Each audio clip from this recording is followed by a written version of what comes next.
Hello, solopreneurs. I always laugh when I hear people say they quit their job so they could be their own boss. And here's why. So often we think that we're quitting our job and we're going to go work for ourselves. But then how many clients do we need to make ends meet? We don't need just one. We need 2, 3, 4, 5, hopefully even more, right? Now, instead of having one boss, you've got 10 bosses. Sort of. And I'll explain that at another time because little hint there. The idea is that you are the boss. You're not an employee. So there is that. But the fallacy is that you're going to be completely independent because that's not possible. Even if you run a business where you're not providing services, you provide a product, guess who you have to answer to? Your customers, your clients. You've got to think about them. You've got to work for the client. You've got to provide value. And what that means is it can get really, really chaotic because you're running a solo business. Now, instead of an employee with one hat and one responsibility, you've got to run all kinds of things. You wear all the hats. So how do you manage growth? Well, certainly not by slowing things down so you can manage it all. I know because I've tried that. I've done this all so many different ways. And, when things get as chaotic as they begin to get, as soon as growth hits and you become known and everybody wants to work with you, you hit this breaking point where you feel out of control and you feel like if I don't contain this, I won't be able to keep going.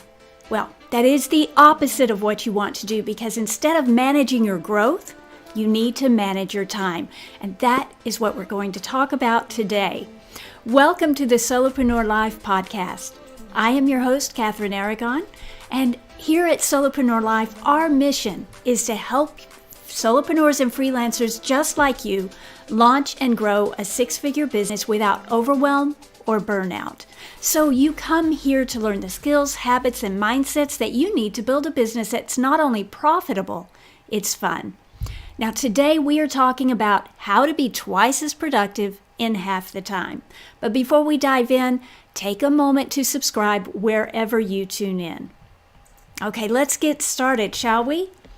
We're going to start with some principles of how to get things done, because this is really where it starts. If you don't understand how to get things done, it doesn't matter how many productivity courses you take or how many productivity tools you implement. The key is you've got to get stuff done, which means you've got to backtrack a little bit. You've got to examine your mindset, your workflow, how you manage and how you make decisions. So, what is the key? Well, if you want to get stuff done, it starts with knowing what you're trying to achieve. And seriously, we think we know because, I was talking with someone on LinkedIn the other day, and we were talking about strategy first and what you're trying to achieve. And he was like, what, other than hit 6 figures and beyond? And it's like, yeah, that's typically what our goal is, isn't it? We start our own business, and we decide, okay, the vehicle with which I'm going to deliver so that I can get paid is this service or this product. Well, what is our goal? Is it really to develop that service or product? No, that's just the vehicle. What we're trying to do is hit monetary goals or impact the world. So really, that's where we need to go to at this stage of the game.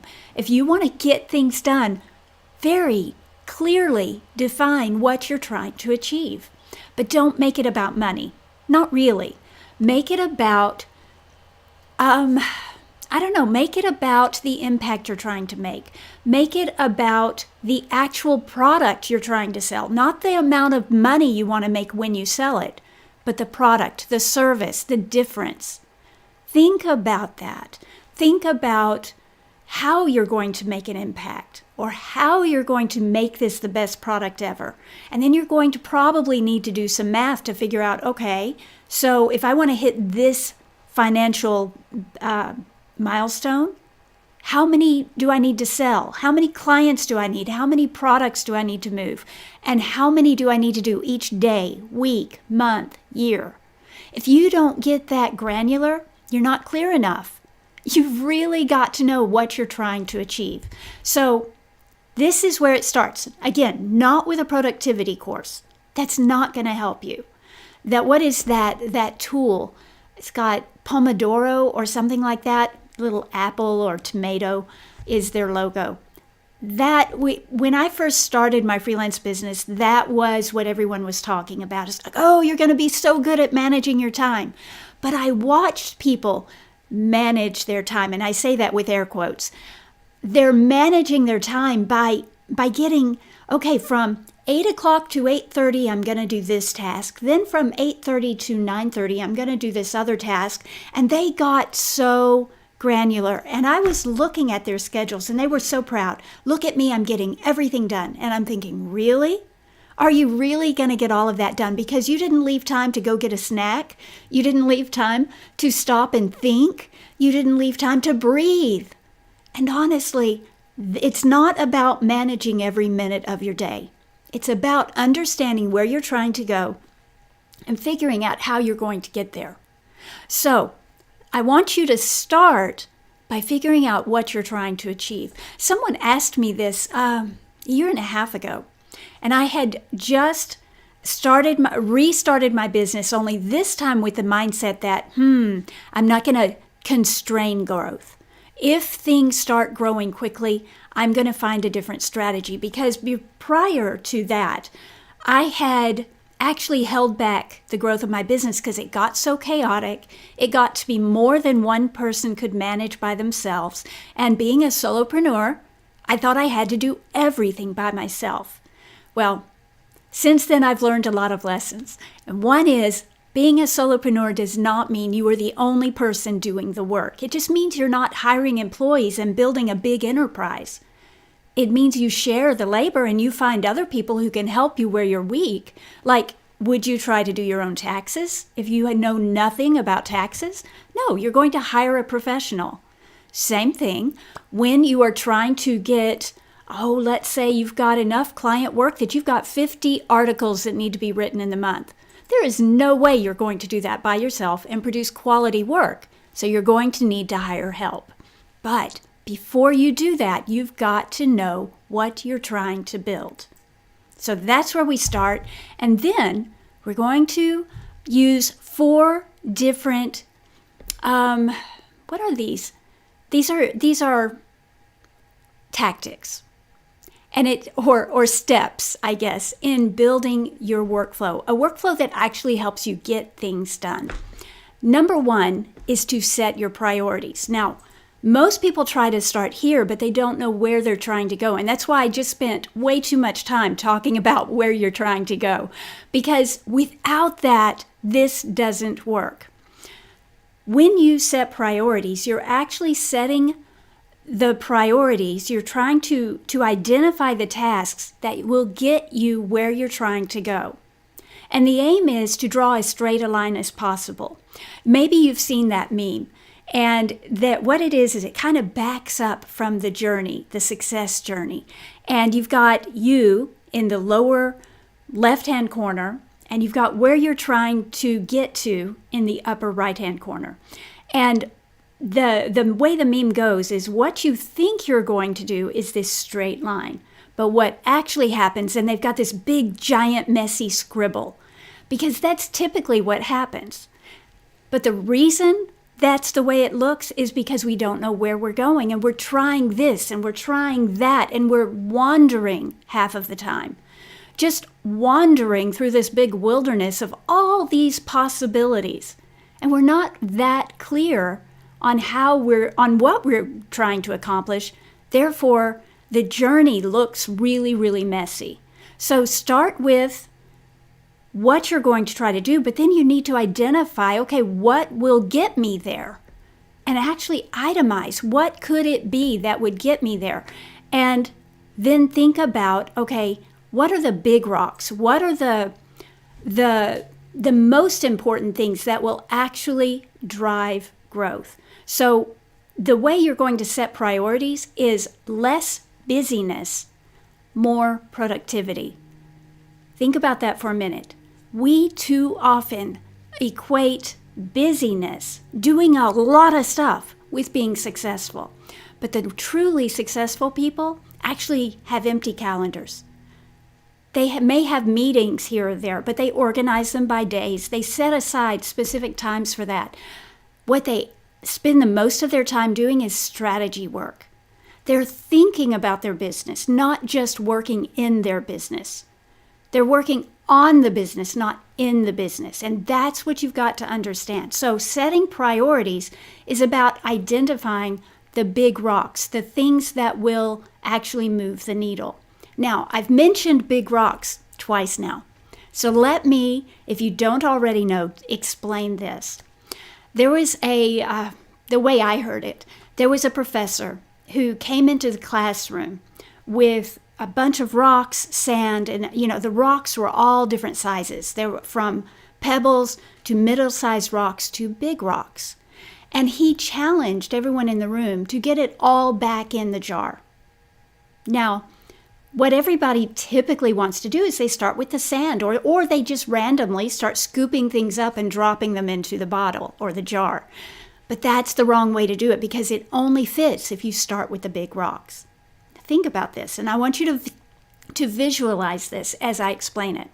So you've got this jar, and you've got big rocks, medium-sized rocks, pebbles, and sand. If you start with the sand, you're going to fill the jar up maybe a third of the way.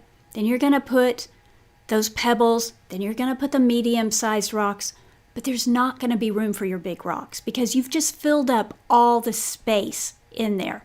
And in between each of those pebbles and each of those middle-sized rocks is a little bit of extra space. It's just wasted space. So we need to reverse this process. If we start with the big rocks, drop them into the jar, then we move backwards. Now we put in the middle-sized rocks, and this pretty much fills it up. It's most of the way full, so now you move to your pebbles and you drop them in. But see that space we talked about, the space between the rocks? Those pebbles are going to sift their way down, making more room. But now there's still a little bit of air in there.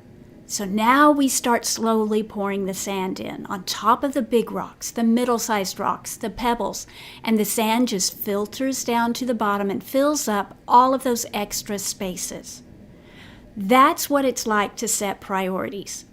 You're basically starting with the things that can actually move the needle. And then where there's room, where there's space, we can fill in with the less important things. But what's important are the big rocks, the things that can actually move the needle for you. So we've set, you're going to need, and this skill, setting priorities, is something you're going to use at every stage. So I talk about it first. It's not like you set priorities before you've made a plan. That's not what I'm saying, because step number 2 is creating a plan. What you need to know is that setting priorities is going to be something you do at every stage. Because every time you sit down to your desk, every time someone emails you or asks you a question, every time you try to manage your time, you're making a decision. Will this get me closer to what I'm trying to achieve? Or will it take me in another direction? Or will it just waste time? Will it create space? Or just fill space with something that's unimportant? You need to know how to set priorities, and the best way to do that is keep in mind that vision of where you're trying to go. Have that vision. If you need to, put it on the wall. I actually have like 3 whiteboards in the room here, and I've got 2 of them that are kind of concrete because I've got actual strategies written out on them, and I've got them where I can just look at them. If I've got a question, okay, what am I needing to do today? What's the priority today? I go and I look at one of those whiteboards to figure out what are the big rocks. What am I supposed to be focusing on right now so I can make sure I achieve this vision? That's what I want you to do. You're going to start with that vision, the plan, where you want to go. Then you're going to set keep in mind this skill of setting priorities. But now we're going to actually get to the work, okay? You're going to create your plan. And this is reverse engineering. This is why you have to know where you're headed, because think about, think about GPS. We drive a Tesla, and we've got this big, awesome map in the middle of the car. And all we have to do is type in our destination, and it thinks, we've got the little wheel, and then it creates our route for us. Now, you don't have to have a Tesla to make that happen, but I love my Tesla, so that's how we're talking about it. Okay, so when we are in the car and it's telling us what this route is, I didn't say, I am here, now take me there. That wouldn't work, would it? It knows where I'm at. You already know where you're at. You're typing in the destination, and the map gets reverse engineered. What happens if you take a wrong turn? GPS has to reroute you. They have to redraw the map because you're no longer in the right place. You went too far, you didn't go far enough, you took a wrong turn. Well, now your destination is in a different place relative to you, and you've got to redraw the lines. If you start with where you're trying to go, you can reverse engineer the plan and create that straight line you're looking for. Now, it may not actually work. You may have to continue to reroute things for yourself. But the truth is, you can reverse engineer if you start with where you're headed. So I'm trying to achieve 6 figures doing this skill. Let's say that your skill is social media marketing. And what you're trying to do is you want clients, you want a roster of clients who you manage their social media accounts for them. And let's say that in the midst of that, you want a couple of consulting clients. So you actually come on, you don't do the work, but you talk to them. All right, so that's the vision, right? And you're trying to hit multiple 6 figures with this business. All right, now let's reverse engineer that. You're going to think in terms of, what do I need to be able to achieve that? Well, I'm going to need to be able to get clients. So and this is what I want my client to look like. Again, be as granular, as specific as you can be. All right, so how do I get those clients? Well, I've got to back up a step. I could do this skill, social media marketing. I could do it for myself. But when I do that, they're going to want to check me out, aren't they? So back up again. I need a website. And I need a website that has some examples of my work, that has, let's say, a guide on how to do social media. I need to make sure people understand my methodology. All that needs to go on my website.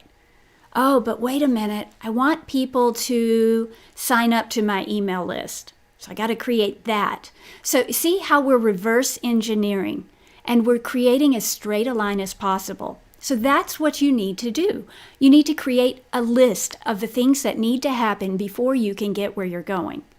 And maybe once you create the list and you've got all the assets built out, well, you're not there yet because you don't have clients yet. Or maybe you have 1 or 2 clients and you're halfway to your financial goal. Well, you have to think about big rocks. What can I do now to start moving the needle? What could I add to this? What's my plan? And then you need to schedule the activity. So you've got this plan. You've got the assets you need to build. You've got all of the framework of, okay, this is my strategy. These are the things I'm going to do to achieve this straight line towards my goal. Now you need to schedule things. You need to get them into the calendar because we're guilty of this. All of us are. We like to talk a big talk, but we don't like doing the work. None of us do. We we're hoping that if we take a course, it'll magically happen. If we talk about it, it'll just appear in front of us. But that's not reality, is it? You've got to do the work. And you've got to hire people to help you if you need that. But talk will not get things done. So you've got to actually look at your calendar and think, okay, how can I carve out time to build these things? What will it take for me to do this? And then you've got to execute. Now, I used to tell the kids when they were young, If it's a have to, don't think about it, just do it. And that's what I'm telling you as a business owner, because that's the truth. There are so many parts to running a business. Remember I told you you're wearing all the hats? You don't just have this one job of taking care of clients. You're a business owner, not a project manager.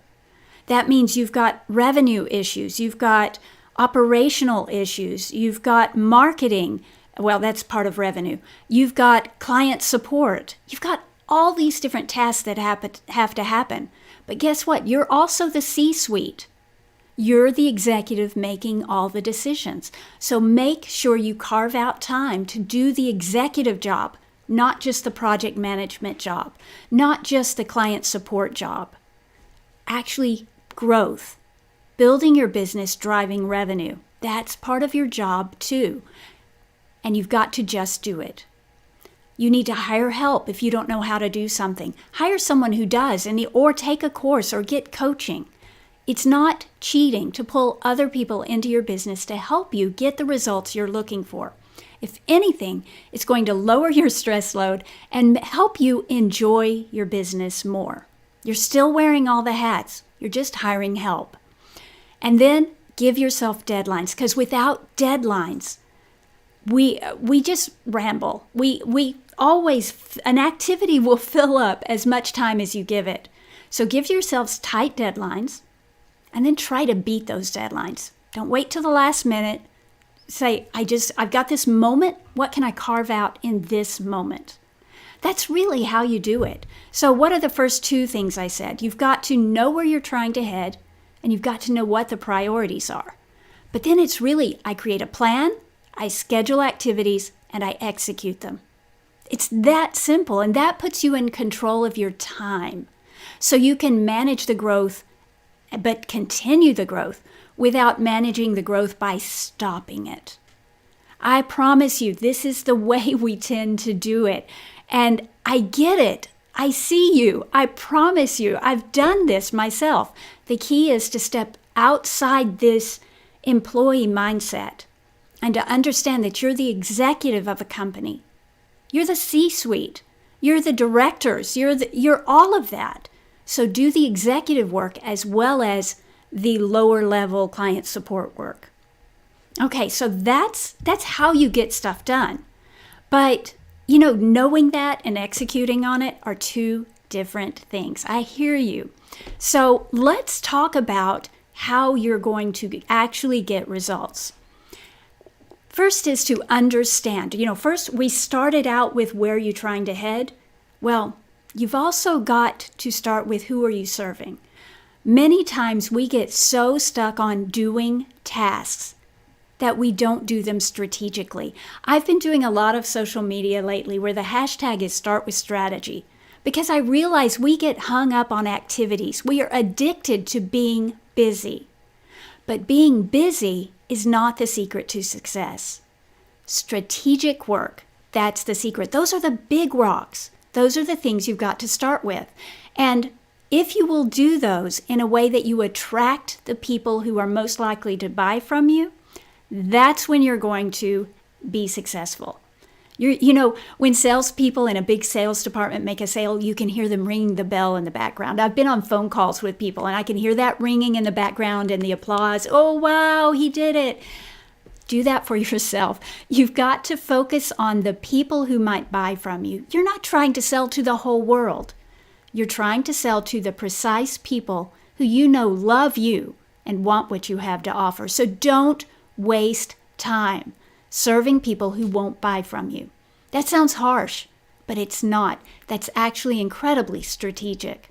You will save so much time if you stop talking to people who won't help you get to your goal. If you stop supporting people who aren't actually the people you're trying to serve. Now, that's not to say that when you're starting out, you need money. Okay, you're trying to figure it out. You're trying to figure out who you serve. You'll have a wide variety of clients. You'll serve a bunch of different people as you identify what your goals are. That's great. That's not what I'm talking about. But ultimately, you need to fine-tune everything about your business so you serve your best clients and you talk specifically to them. That's what I'm talking about. Find those people. Do whatever it takes to find them. And then don't waste time serving anybody else. Just focus. Next, you need to show up for them. Just because you have chosen them doesn't mean they know you exist. And for them to choose you, you need to be seen as an authority to them. They need to perceive you as the thought leader and the expert who's worth hiring. Once you achieve that status, you don't have to hunt for clients anymore. They come to you. And that makes your life so much easier. It makes your business so much more fun. So it starts with showing up for those people.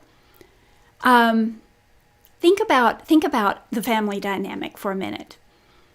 When kids want something, who do they run to? Typically they run to the mother, don't they? And why is that? It's because the mom is the caregiver, the one who is always there for them. When they have a nightmare and they go waddling into the master bedroom, who's the one who gets out of bed and goes to take care of them? These days, dads do that quite a bit, but usually it's the mom. And as they grow up, the one who's kissing their boo-boos, the ones who are feeding them dinner, it's the mom. So when they have a question or a challenge or they're trying to achieve something, they go to mom, don't they? The person who is serving is the one who gets chosen. Now, when I was laid up, I've mentioned my spinal cord injury throughout this because, that's a big part of my history. And it's a huge part of my history as a business owner because I built my business flat on my back from bed. But as soon as I was flat on my back in bed, I wasn't the one serving the family anymore. I was taking care of my clients because I could do that through a computer, but I couldn't go make dinner. I couldn't even feed the cat. I couldn't go to the refrigerator and bend over to look at it. Just getting to the computer was enough of a challenge. People had to serve me for a change. But guess what? That made a huge change to our family dynamic because when the kids wanted something, they didn't come to me anymore. They went to my husband because he was the one who stepped up and began serving everyone. When you show up, people come to you. When they see you as the one who takes care of them, when they see you as the one who will kiss their boo-boos or who will feed them or who will help them succeed, you're going to be the person they come to. So just deciding, I have this business, I have this specialty, and I have chosen my peeps, that's not enough. You've got to show up for those people. And you've got to add value. Now, I used to do a podcast called The Authority Journey. If you are interested at all in becoming a thought leader or authority, you need to go listen to that podcast because that's what you're doing here. It's about becoming that go-to person. It's about serving not just yourself and your own business, but serving other people, coming up with solutions that go beyond helping you and helping everyone else. When you do that, we use this word add value, especially as marketers and salespeople. Oh, if you add value, people will come to you. But it's not just about giving away a link to an article.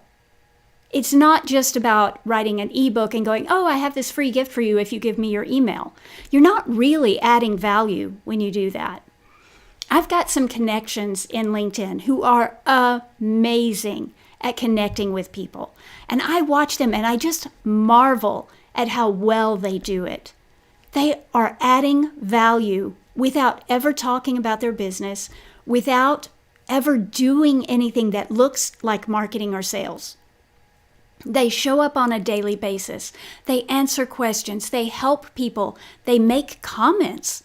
They actually come in and bring their knowledge and experience, and you'll see them going, ooh, I can't believe they're saying this. This is the worst thing you could do. This is the best thing you could do. It sounds judgmental when I talk about it, but it's not. What they're doing is adding value. They're actually sharing from their vast reservoirs of experience and knowledge, and they're giving it to people who haven't figured it out yet. They're adding value without asking anything in return. When you do that, You get the right to share your message. And honestly, it's not like this is this extra step, because when you're adding value, your message is built into the value. When I talk about content marketing or social media marketing or serving a client or building authority, my message is jam-packed into everything I say. I'm not thinking of it as, oh, now I need to add value. Oh, and now I've done that. Now I need to share my message.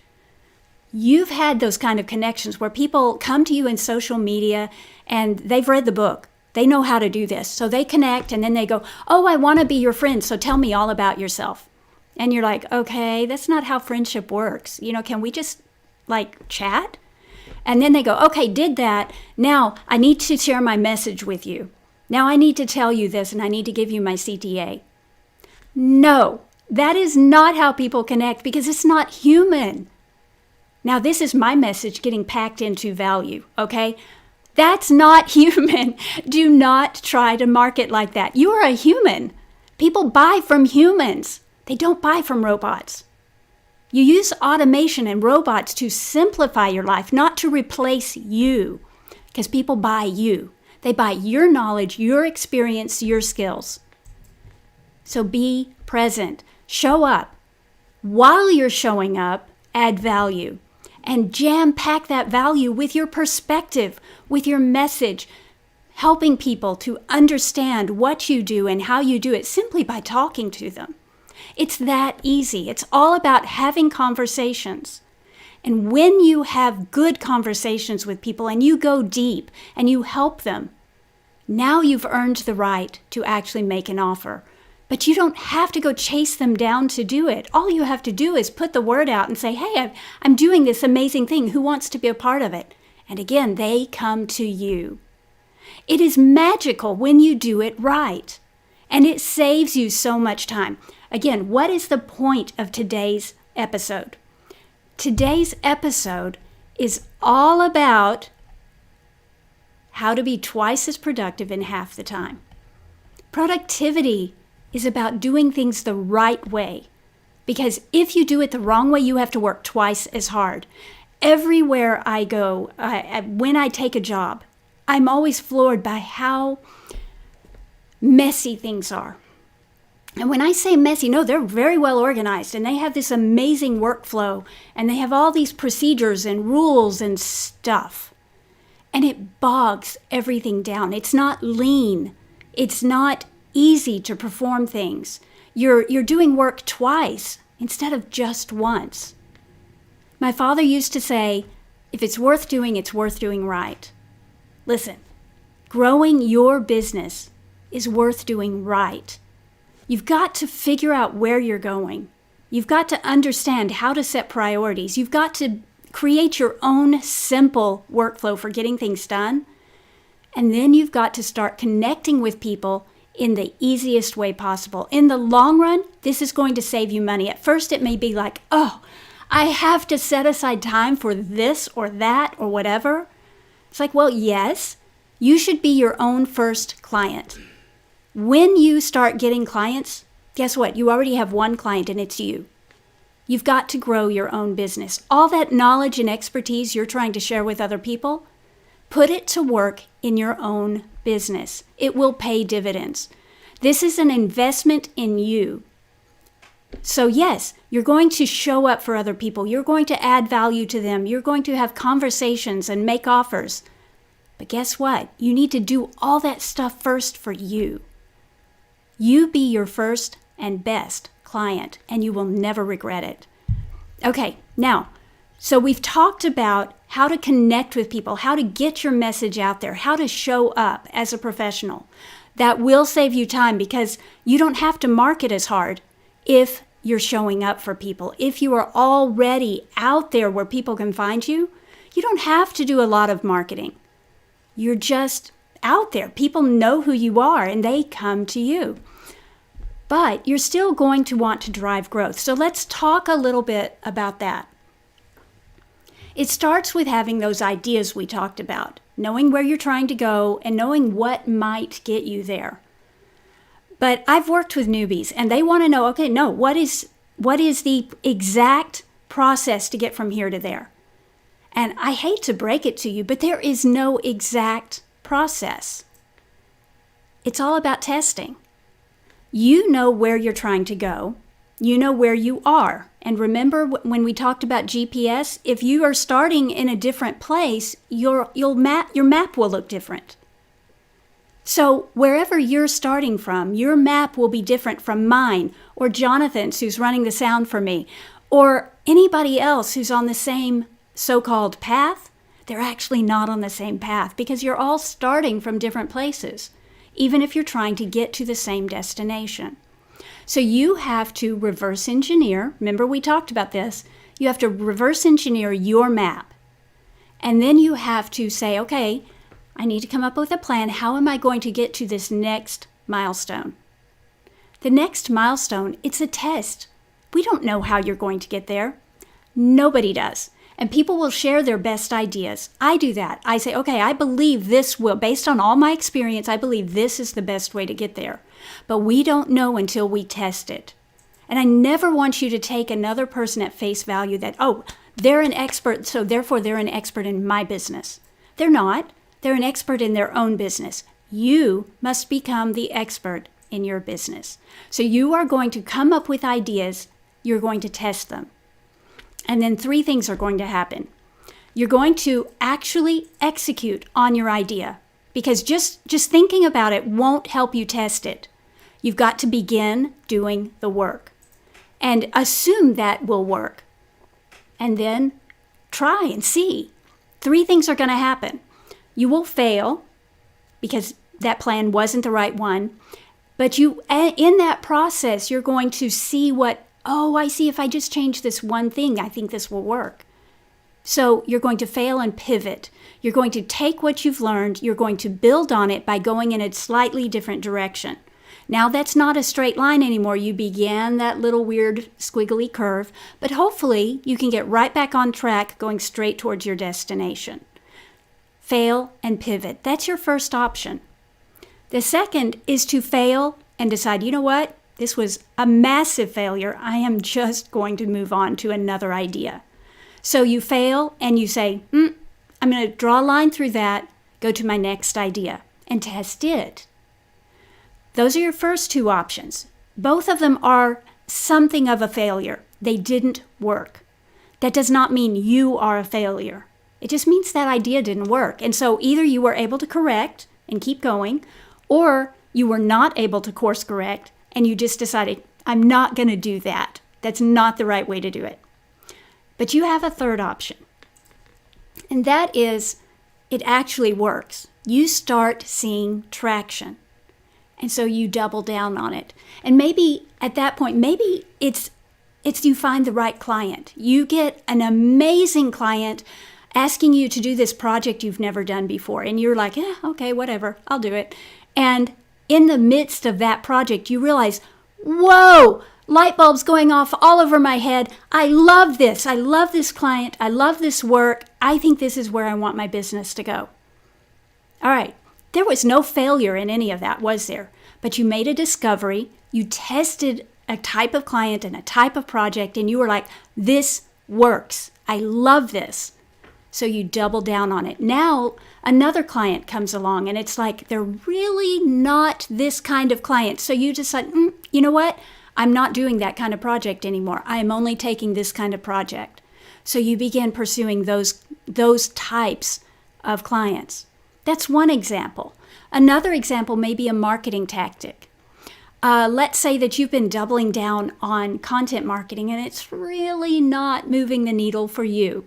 And you know it works for Joe Blow over there, but it's not working for you. So you decide, okay, what if I really tried this other marketing tactic? What if I did advertisements and I give people a 15-minute consultation? I'm making this up off the top of my head. That's why it's taking a little bit of time as I think about this. So you decide, okay, I'm not just going to write SEO articles anymore. I'm going to actually build a funnel. And in that funnel is going to be a free consultation so they get a taste of what they're going to get with me. So you try it and it's like, oh wow, that really works. I'm putting in $1 and I'm getting $5,000 clients at the end of this funnel. This is amazing. So you decide, okay, this is the marketing strategy I'm going to use. I'm actually going to slow down on content marketing. Don't need to abandon it, but that's not my priority. The big rock is the funnel. You want to find your big rocks. And remember, we talked about the big rocks are the priorities. But the way you find the big rocks is to test your best ideas. Test the best. That's what you need to do. So reverse engineer your goal. Figure out what might get you there and start testing. You can fail and pivot. You can fail and just decide that didn't work, but you might succeed and then you'll double down. Figure out how you're going to double down and then start over. You're going to come up with more ideas to get you to the next level.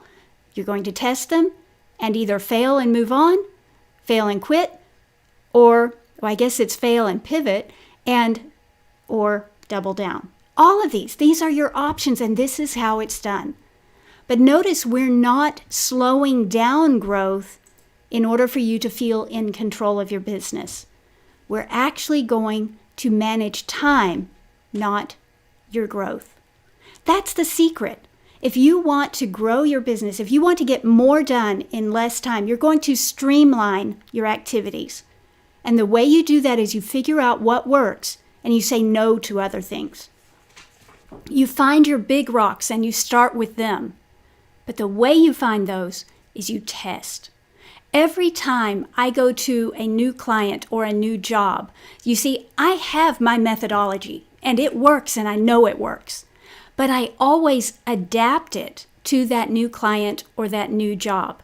And the reason is I can never know if all the details, the granular details of my methodology are going to work for this other client. So I have to start looking for the big rocks right away. What will move the needle for this brand, for these people who they serve?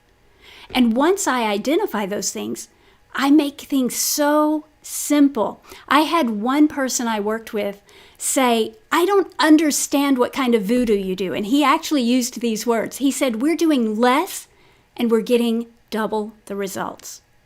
I promise you, what I'm telling you doesn't sound like time management, the way you're used to hearing about it, because it's not. We're not trying to manage your growth. We're not trying to manhandle your schedule. What we're trying to do is find the things that work and double down on them. And say no to all the other stuff that's just distracting you. When you put in the big rocks, there is a lot of space around them. And you can fill that space with sand if you want to.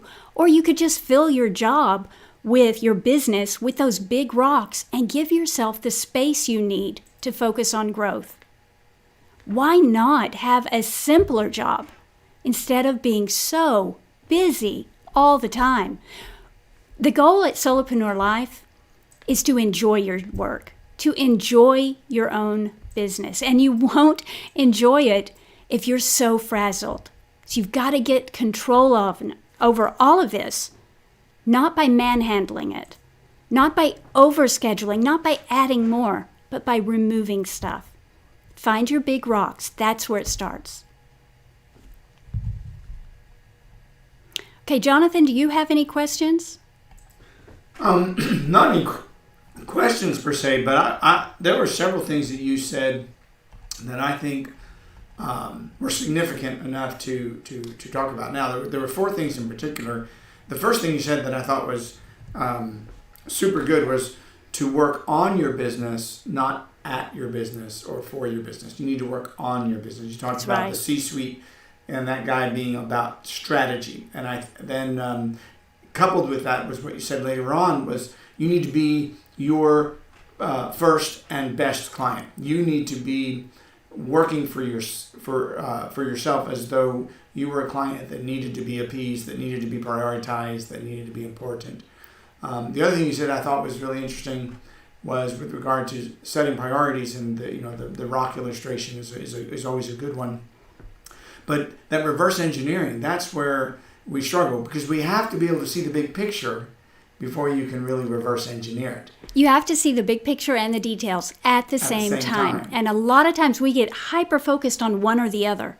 It takes both. It was making me think about when we were in grad school and I was working painting houses. And I remember I hated the prep work. Yeah. I hated doing all the taping off and the masking and sending them. I wanted to get to the painting. I wanted to see the end result. But to get there, if I just started painting, then there would be paint drips everywhere. There'd be a mess. There'd be overspray, and you have to know what it's going to take, because you got to know what to mask off, because you got to know what the big picture is going to look like. This is a really relevant illustration for us because we're painting our house right now. That's why it came up, because I was looking at the living room going, if I don't want paint there, I've got to tape here. And if I don't want it to splatter there, I've got to drape here. And sometimes it feels like that's taking so much time.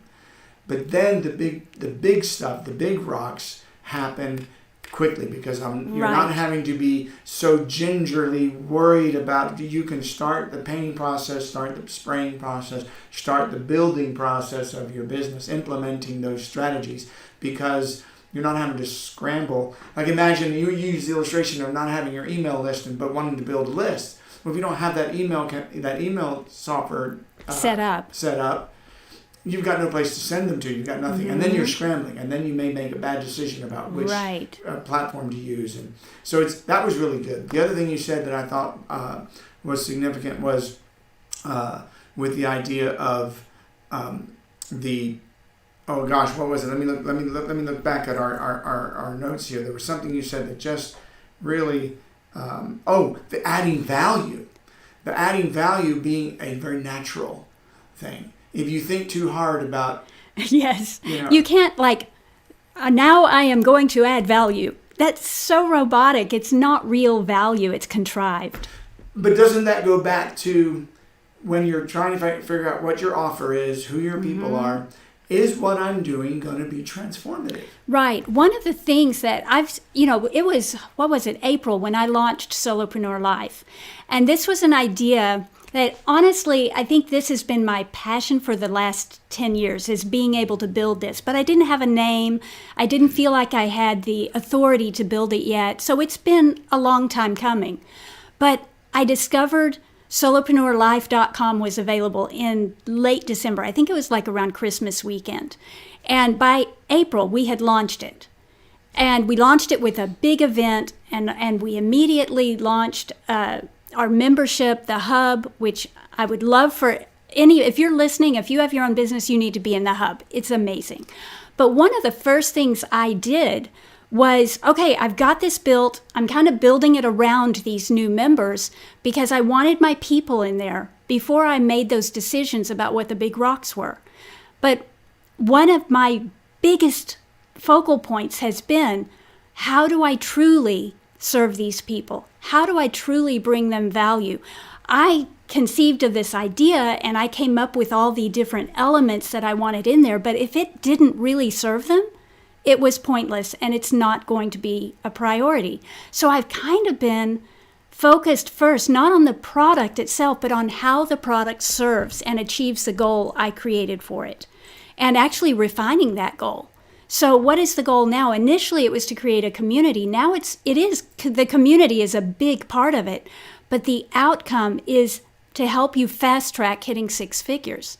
And that wouldn't have happened if I didn't have this focus on adding value. But the other thing you said that relates to why you created the hub and how to add value to them was this misconception that as solopreneurs, we have to be alone. And I love the way you illustrated it by saying, you hire an accountant to do your taxes. So why wouldn't you hire an extra writer? Why wouldn't you hire a web specialist? Why wouldn't you? And maybe it's a contracting relationship versus a W-2 relationship. Right.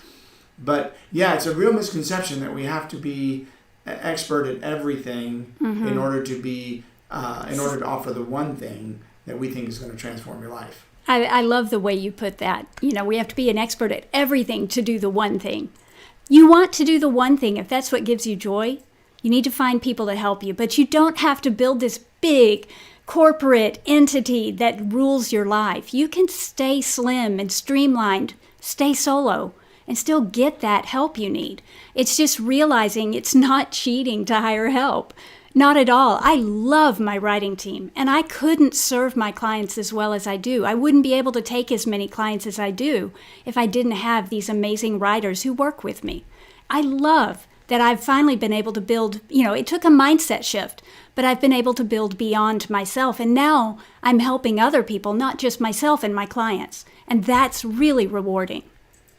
You talked about the Circuitous Route. Yes. And it reminds me of the old family circus cartoons where the little boy was told to go pick up his sweater from the living room floor, but then there's this line of all the places he went on the way to. He was obeying, but I think that's another thing that we need to hear, particularly as solopreneurs, is that the direct route isn't always the best route. Some of what you learn on the way. Ooh, I love this. I love this. Is the most valuable, not the goal, but the journey can be the as journey. Valuable. Yes.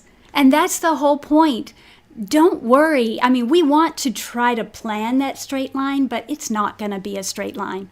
Hopefully it won't be that big, messy scribble, but you're going to learn along the journey.